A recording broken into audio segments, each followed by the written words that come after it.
আজকে আমরা গুরুত্বপূর্ণ বিষয় করব গতির এই ক্লাসে 3 নাম্বার ক্লাস। এটি গতি ক্ষেত্রে আমরা আজকে শিখব যে ত্বরণটা কি। ত্বরণ হচ্ছে অ্যাক্সিলারেশন মানে ত্বরণ।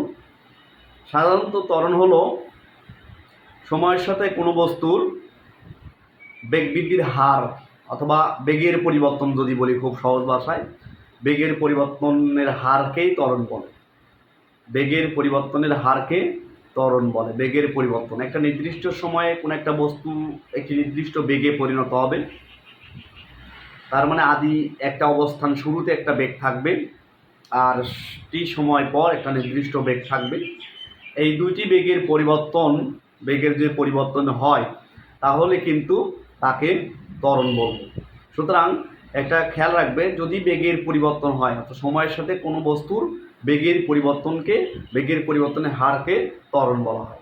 সেটি অসম বেগ হতে পারে, সমবেগ হতে পারে, সেগুলো পরবর্তীতে আমরা করব। সমবেগ হলে ত্বরণ শূন্য আসবে, কারণ বেগের কোনো পরিবর্তন নেই আসলে। তাহলে আমরা যদি বলি ত্বরণ কাকে বলে, ত্বরণকে এ দ্বারা প্রকাশ করা হয়। আমরা সংক্ষেপে যদি বলি, ত্বরণ হচ্ছে বেগ ভাগ সময়। যদি আমরা রাশি হিসেবে লিখি, যেহেতু বেগের একক মিটার পার সেকেন্ড, সময়ের একক সেকেন্ড, তাহলে এটি হবে ms ইনভার্স 2।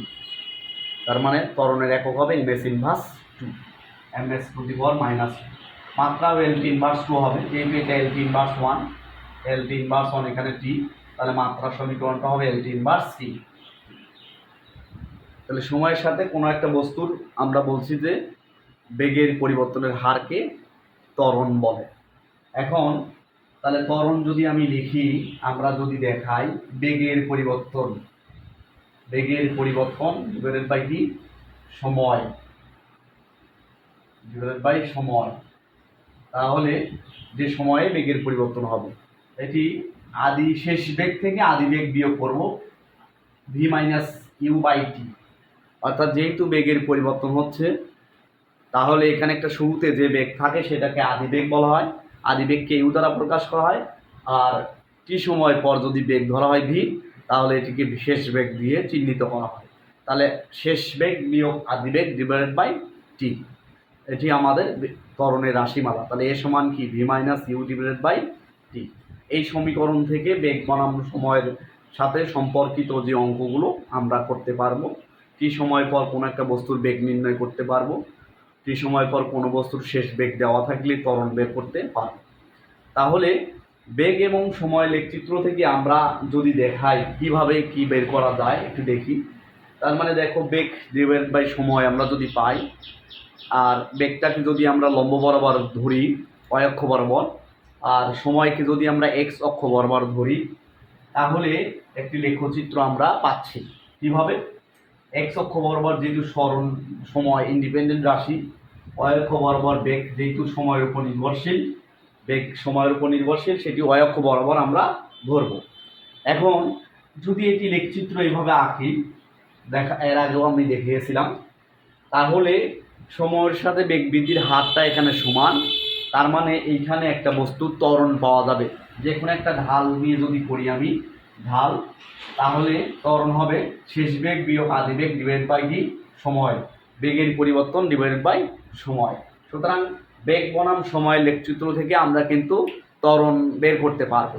তাহলে ত্বরণ এখানে ঢাল মানে কি, যদি চিন্তা করি একটা বিন্দু নেই OPM যদি ধরি, দেখো খেয়াল করো, আমি ঢাল মানে কি, ঢাল হচ্ছে লম্ব বাই ভূমি, PM বাই কি, OM। তাহলে PM হচ্ছে কি আছে এখানে, PM হচ্ছে বেগের পরিবর্তন, আর নিচে হচ্ছে OM হচ্ছে ওই বরাবর, ওই বেগের পরিবর্তন বরাবর সময়। তার মানে আমরা কি পাচ্ছি, v minus u divided by t, কিন্তু টি পাওয়া যাচ্ছে। তার মানে এই যে মূল বিন্দুগামী যদি সরলরেখা বেগ বনাম সময় হয়, তাহলে তার লেখচিত্র থেকে কিন্তু আমরা ত্বরণ বের করতে পারবো।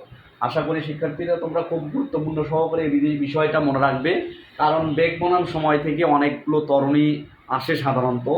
এই অনেকগুলো ত্বরণ ক্ষেত্রে অনেকগুলো ত্বরণের মান বের করতে বলা হয়, এটি একটি গুরুত্বপূর্ণ। তাহলে ত্বরণের সূত্র থেকে আমরা বিষয়টা বুঝলাম। এরপরে যদি আরেকটি যেটি লেখচিত্র আমরা দেখেছিলাম, এটা মনে করো বেগ বনাম সময়ের লেখচিত্র। যদি টি বরাবর যায়, এটা বেগ একটা স্থির নির্দিষ্ট বেগে যাচ্ছে, তাহলে এই ক্ষেত্রে ত্বরণের মান কিন্তু শূন্য, কারণ বেগের কোনো পরিবর্তন হচ্ছে না। যেহেতু বেগের কোনো পরিবর্তন হয় না, তাহলে ত্বরণ কিন্তু কি আসবে? শূন্য আসবে। ঠিক আছে, অর্থাৎ এখানে কোনো ত্বরণ থাকবে না। একটা নির্দিষ্ট বেগে যাচ্ছে, যেমন একটা ট্রেন 10 মিটার পার সেকেন্ড বেগে যাচ্ছে, এরকম গতিশীল, অর্থাৎ যেটার কোনো বেগ বাড়বে না, সমানভাবে দূরত্ব অতিক্রম করতে থাকবে, সেটি হচ্ছে কিন্তু ত্বরণ। সুষম ত্বরণে যে কি রাশিমালা, সমতরণ, এই সমবেগের রাশিমালা। তাহলে সমবেগ থেকে আমরা পারবো এখান থেকে ক্যালকুলেশন করে, এটি একটু মনে রাখবে। তাহলে এইভাবে কিন্তু আমরা বেগ এবং সময় লেখচিত্র থেকে ত্বরণ বের করতে পারি।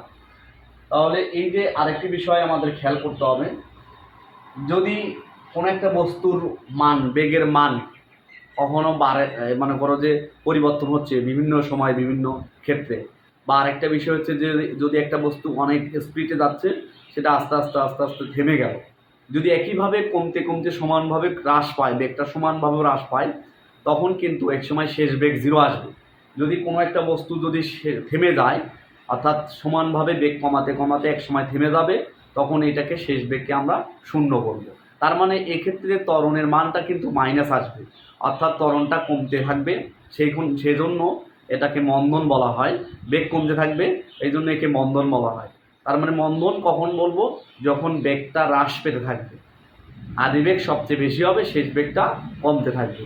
অর্থাৎ কোনো একটা গাড়ি গতিশীল অবস্থায় আছে, সেটা আস্তে আস্তে ব্রেক করবে, একই রকম করে বেগ কমাতে কমাতে সময়ের সাথে সাথে একইভাবে কমাতে কমাতে এক সময় স্থির হয়ে যাবে, তখন সেটাকে আমরা কি বলবো?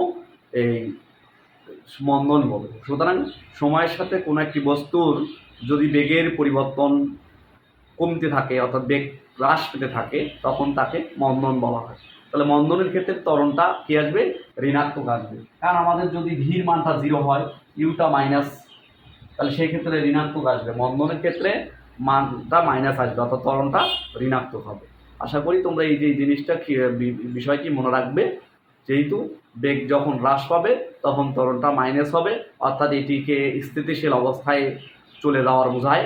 ব্রেক জনিত অবস্থা, কোনো একটা বস্তু ব্রেক করা হলো, এরকম। এই ক্ষেত্রে যদি থেমে যায়, শেষ বেগ 0। আর শুরুতে যদি কোনো একটা বস্তু বলে স্থির আছে, স্থির থেকে কোনো বস্তু যাত্রা শুরু করছে, তখন বেগ বাড়তে থাকবে, এবং তখন ইউ কিন্তু আদিবেগ কিন্তু